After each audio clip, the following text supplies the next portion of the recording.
Il y a des goulots qui sont identifiés depuis des années et qui ont pour nom la gouvernance inadaptée aujourd'hui du système international, notamment pour ce qui est des règles de financement, d'endettement et de notation qui font que ces pays-là ont du mal à s'endetter à des conditions favorables et à pouvoir bénéficier de financements conséquents. Les conditions ne doivent pas être léonines à telle enseigne que honorer le règlement de cette dette-là enfreigne la prise en charge des secteurs stratégiques comme la santé des populations, l'éducation des enfants et la création d'emplois pour les jeunes et l'autonomisation des femmes.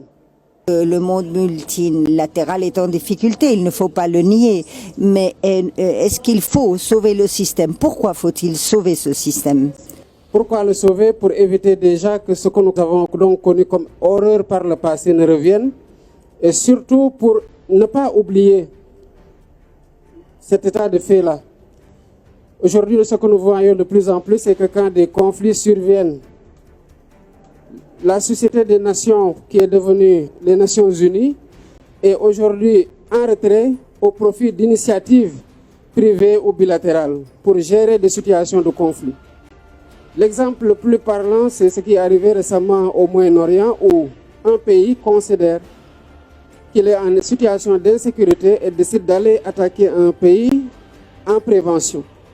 Si chaque pays pouvait, sur la seule base de l'évaluation qu'il fait des menaces qui pèsent sur lui, aller s'attaquer à un autre pays, évidemment, aucun pays ne serait en sécurité. Or, l'état de paix convient le mieux à la condition humaine et au développement.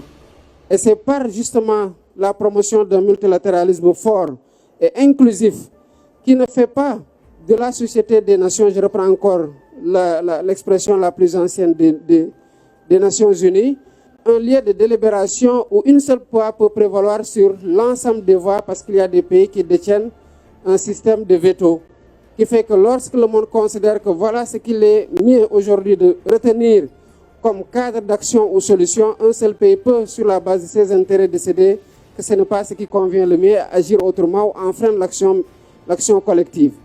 Ces règles sont à la fois politiques, elles sont financières, elles sont du ressort de la coopération qui doit être aujourd'hui réinventée.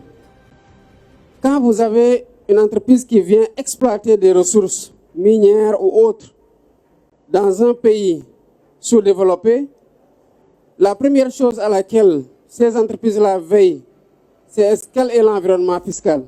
Est-ce qu'il y a une convention fiscale qui permette de payer le moins d'impôts dans le pays où le revenu ou la richesse est créée, évidemment pour aller le payer dans les pays d'origine de ces entreprises-là. Ce qui fait qu'il y a une inefficacité dans le prélèvement des ressources qui est due à ces conventions-là qui sont signées.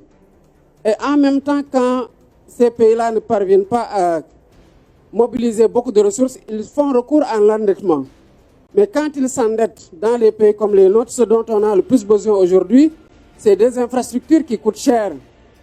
Et le pays qui vous prête l'argent, à qui vous allez rembourser intégralement en payant les intérêts, va vous imposer qu'une entreprise du même pays vienne réaliser l'infrastructure dans votre pays avec une exonération.